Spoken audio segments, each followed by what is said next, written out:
National medical college Kolkata की emergency ward में कुछ महिला डॉक्टरों को बुलाया जाता है। दरअसल कई पुलिस वाले हैं जो 3 महिला को लेकर आते हैं और उन तीनों महिला के बदन पर एक भी कपड़ा न था और वो तीनों खून से लथपथ थी। पुलिस वाले ने तो उन तीनों को मृत घोषित कर दिया था। जैसे ही महिला डॉक्टर ने आकर उन तीनों की लाश की नस को अच्छी से तरीके से टटोलने की कोशिश की तो पता चला कि उसमें से 2 महिला की सांसें चल रही है और एक महिला की जान चली गई है। महिला डॉक्टर ने उन तीनों की लाश देखते देखते वो भी परेशान थी। एकदम से उसकी भी बोले तो वो भी डर रही थी। जैसे ही महिला डॉक्टर ने तीसरी महिला को ये देखने की कोशिश की कि आखिरकार इसे मरने का पीछे का कारण क्या है, तो उसने उस बॉडी की अच्छी तरीके से छानबीन की तो उसका नज़र पड़ती उसके प्राइवेट पार्ट पे। महिला डॉक्टर ने जैसे ही प्राइवेट पार्ट में झांक करके देखा तो वहाँ से कुछ वस्तुएं बाहर निकल रही थी। उसके बाद महिला डॉक्टर हैरान परेशान वहीं पे बेहोश हो जाती है और उसे जैसे ही होश में लाया जाता है तो उसका यह कहना था कि इस मृत महिला के प्राइवेट पार्ट में टॉर्च घुसेड़ दिया है। पुलिस वाले जब ये बात सुनी तो वो एकदम से हैरान परेशान थे। फिर ये खबर वहाँ की राज्य की सरकार को पता चली तो वो भी हैरान परेशान थी। कई लोग मिलकर इन तीनों महिला के साथ जो किया शायद ये एकदम से इंसानियत को तार तार कर देने वाला था। आखिरकार क्या है पूरी कहानी, चलिए जानते हैं हम इस वीडियो में। तो हेलो मेरी सब शर्मा, आप सभी का स्वागत है मेरे इस चैनल पे। अगर जो आप मेरे इस चैनल पे नए हैं तो जल्दी सब्सक्राइब कर दीजिएगा और बेल आइकन दबाना जरूर ही नहीं भूलिएगा। अगर जो आप ये वीडियो फेसबुक पेज पे देख रहे हैं तो फेसबुक पेज को फॉलो और वीडियो को लाइक और वीडियो को शेयर जरूर करिएगा। तो आज की जो सच्ची और रियल कहानी हम आपको सुनाने जा रहे हैं वो पश्चिम बंगाल की राजधानी कोलकाता की है। कोलकाता का एक क्षेत्र पड़ता है गोसाबा। दरअसल 3 महिला डॉक्टर गोसाबा के उस क्षेत्र में जाकर लोगों की मदद करने की कोशिश करती है और जो मरीज लोग होते हैं वहाँ पे उन सबका इलाज करने की कोशिश करती है। उन तीनों महिला डॉक्टर है जो अच्छी तरीके से पढ़ी लिखी थी और उन तीनों महिला डॉक्टर है जो MBBS पास की हुई थी। उनका शौक था कि गरीब लोगों को जाकर मदद करने की कोशिश करे और उन सबकी कुछ इमरजेंसी में दवाइयाँ भी बताती थी। 1990 की बात है कि वहाँ पे लोग उतनी ज़्यादा शिक्षित नहीं थे और कई लोग उतने हॉस्पिटल भी नहीं था। वो महिला डॉक्टर जा जाकर सबकी मदद करने की कोशिश कर रही थी। तारीख थी 30 मई 1990 की बात है कि सबकी मदद करते करते लगभग अच्छी टाइम बीत जाती है। दोपहर के 2-2:30 बज जाता है और वहाँ से वापस उन सबको कोलकाता भी जाना था। अब कई किलोमीटर दूर ही था और उस टाइम में रोड भी उतना अच्छा नहीं था तो जाने में भी कठिनाई होती होगी। तो उसका ड्राइवर उन तीनों महिला डॉक्टर का एक ड्राइवर था जिसका नाम था अवानी नायाब। और उन तीनों महिला डॉक्टर में से सबका नाम बता देता हूँ। एक का नाम होता अनीता दीवान जो पश्चिम बंगाल की रहने वाली थी। दूसरा का नाम होता उमा घोष जो भी पश्चिम बंगाल के रहने वाली थी। और एक का नाम था रेणु घोष जो दिल्ली के रहने वाले थे। उन तीनों का कहना था कि ठीक तुम बोल रहे हो, चलो अब घर के लिए निकलते हैं। उन सब अपनी गाड़ी में बैठ के घर के लिए निकलते और उस टाइम रोड कच्ची थी और उतना बढ़िया भी रोड नहीं था तो जाने में भी अच्छी टाइम लग जाती है। तो धीरे धीरे गाड़ी उसका ड्राइवर है जो चला रहा था गोसावा से कोलकाता के लिए निकलते हैं। अभी पूर्वी महानगर मेट्रोलियन बाईपास पार ही किए थे और उसके पार करने के बाद एक जगह पड़ती है बंटाला। बंटाला अभी कोलकाता से 22 किलोमीटर पहले ही था कि बंटाला जैसे उन लोग पहुँचते हैं तो उन सबको लगता है कि किसी से कोई है जो पीछे से बाइक से पीछा कर रहा है। 2-3 बाइक उनके पीछे आ रही थी और वो जाने जिधर जाते उधर उधर बाइक जा रही थी। ड्राइवर है जो समझ गया कि कोई लोग हमें पीछा कर रहे हैं तो वो ड्राइवर कहा कि मैम कई लोग हमारा पीछा कर रहे तो कि गाड़ी में स्पीड चलाऊं। तो उसी डॉक्टरनी ने कहा कि हाँ चलाओ, बस देख के चलाना, रोड भी उतनी अच्छी नहीं है तो थोड़ा नियंत्रण लेके ही चलाना। और ड्राइवर जैसे ही गाड़ी को थोड़ी स्पीड करता है तो पीछे से जो बाइक वाला था वो जुप करके आगे पार होता है और गाड़ी रोकने की कोशिश करता है। वो ड्राइवर तो गाड़ी रोकता नहीं और थोड़ी स्पीड कर देता है और स्पीड करने के बाद रोड भी उतनी अच्छी नहीं थी। लगभग अभी 500 मीटर दूर गया ही होगा, उसके बाद गाड़ी अनियंत्रित होकर वहीं पे कल्टी मार देता है। वो ऐसे करते करते लगभग कई लोग आकर वहाँ पे पहुँचते, लगभग 17 लोग बाइक से वहाँ पे पहुँचते हैं और वहाँ पे उन सब की मदद करने के बजाय वहाँ से एक उसके जो गाड़ी का ड्राइवर था उसे बाहर निकालते हैं।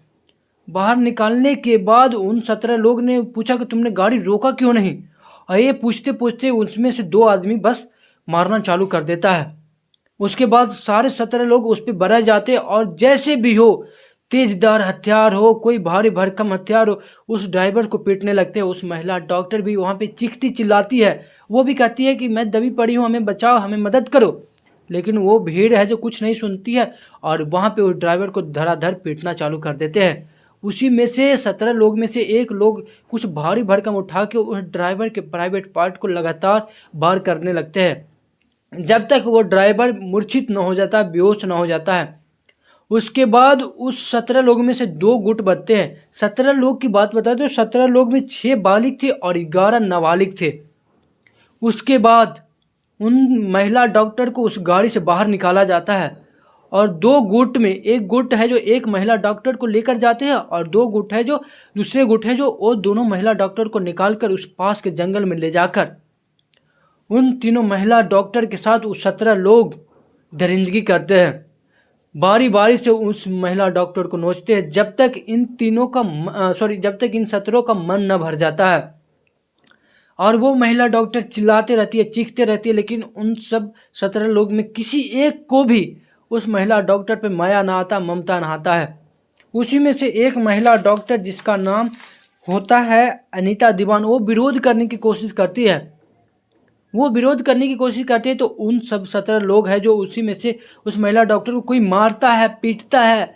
यही तक नहीं, उसमें कोई तेजदार हथियार से भी वार करता है। अब वो महिला डॉक्टर 2 और डर चुकी थी और विरोध करने के लिए वो भी सोच भी नहीं रही थी। 17 लोग उन सब पर एकदम से बहिसी दरिंदा की तरह उस महिला डॉक्टर को नोचते हैं और जो विरोध कर रही थी महिला डॉक्टर, उसके प्राइवेट पार्ट में से, उसी में से 17 लोग में से एक व्यक्ति ने उसके प्राइवेट पार्ट में टोच घुसेड़ देता है और उसके मन भर जाने के बाद वो 17 लोग वहाँ से फरार हो जाते हैं। वहीं जा रहे एक राहगीर, जो राहगीर है जो उन तीनों महिला डॉक्टर के रोने चिल्लाने के बाद सुनता है और उसके बाद पास की तुरंत पुलिस स्टेशन जाकर पूरी बात बताता है। तो पुलिस लोग तुरंत उस घटनास्थल पर पहुंचती है और घटनास्थल पर पहुंचने के बाद उन तीनों महिला डॉक्टर के लगभग टाइम बज चुके थे 11:40, पूरी रात हो चुकी थी। उन तीनों महिला डॉक्टर को वो पुलिस वाले हैं जो नेशनल मेडिकल कॉलेज कोलकाता में ले जाकर भर्ती कराते हैं। जैसे, और यहीं तक नहीं, पुलिस वाले ने तो उन तीनों महिला डॉक्टर को मृत घोषित कर दिया था।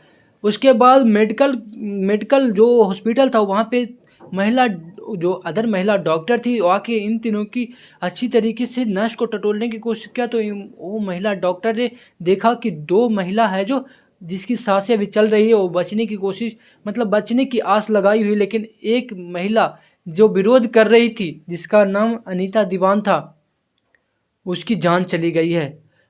और उसने जैसे ही उसके प्राइवेट पार्ट में देखा तो वहाँ पे से वो देखती वो भी बेहोश हो गई थी। उसके बाद होश में लाया जाता है और उसके बाद उस महिला डॉक्टर ने कहा कि इन तीनों के साथ 1-2 लोग नहीं, कई लोग मिलके इन तीनों के साथ दरिंदगी किया है। वो महिला डॉक्टर उन तीनों को इलाज करते करते वो भी हैरान परेशान डरी सहमी हुई थी। उसके बाद ये पूरी रिपोर्ट बाहर नहीं आ पाई। बाहर ना आने का कारण था कि पुलिस वाले ने मीडिया वाले को ये बताया था कि कई भीड़ ने इसलिए इन सबको पीट दिया कि इन सबको बच्चा चोर समझ के, यानी पुलिस वाले का कहना था कि इन सबको बच्चा चोर समझ के भीड़ ने पीट दिया और भीड़ में ही किसी लोग ने आकर इन सब के साथ दुष्कर्म किया है। यही तक नहीं, वहाँ की सरकार को भी ये पूरी बात नहीं पता थी कि आखिरकार इन सब की करने के पीछे का कारण क्या था। क्या सच में इसे बच्चा चोर समझ के पीटा या फिर कुछ और बात था। इसी कारण यही बात है कि पूरी बात पूरी न्यूज़ मीडिया में नहीं फैली और फिर कोई अखबार में ये पूरी खबर आई तक नहीं थी। उसके बाद जो ड्राइवर था जिससे हालत बहुत ज़्यादा गंभीर थी और हम भी उसके बाद उसे हायर मेडिकल सेंटर ले जाया जाता है और ले जाने के बाद वो कुछ दिनों के मेहमान था। लगभग उसके सर पे, मतलब उसके शरीर पे 43 घाव के निशान थे जो तेजदार हथियार से वार किया गया था। उसके प्राइवेट पार्ट पे बार बार चोट किया गया था। लगभग उसकी मौत के करीब ही था वो। तारीख 4 जून 1990 को यह खबर आती है कि उस डॉक्टर की जान चली जाती है और वो एक महिला डॉक्टर जिसका नाम अनीता दीवान, उसकी भी तो पहले ही जान चली गई थी। फिर इस पर कोई केस नहीं आती है, कोई पुलिस वाले भी इस पर कोई कार्रवाई नहीं करते। लेकिन उसके बाद कई लोग इस केस को आगे ले जाने की कोशिश करते हैं, कई लोग धरना प्रदर्शन करते हैं। तब जाके खबर ये आती है कि उन 17 लोग में से 11 लोग जो नाबालिग थे, उन सबको कुछ दिनों की सज़ा मिलती है। उसके बाद वो रिहा हो जाते हैं और वो 6 लोग, उन सबको सज़ा तो मिलती है और उन सबकी उम्र कैद की सज़ा होती है। इस पे भी एक मूवीज आने वाली थी शायद 23-24 में, अभी तक ये मूवीज आई तो नहीं है। शायद ये इस पे एक मूवीज आएगी तो आप लोग ज़रूर देखिएगा। रेड जोन करके ऐसी करके कुछ मूवीज आने वाली है। इसमें पूरी कहानी आपको बताई जाएगी। तो दोस्त, मेरा यह क्राइम वीडियो बनाने या सुनाने का यह मतलब नहीं है कि किसी को परेशान करना या किसी के दिल को ठेस पहुंचाना। मेरा ऐसा कोई मतलब नहीं है। मेरा बस मतलब है कि आप लोग सतर्क रहें और सुरक्षित रहें, और हो सके तो अननेसेसरी किसी निसहाय की मदद करते रहें।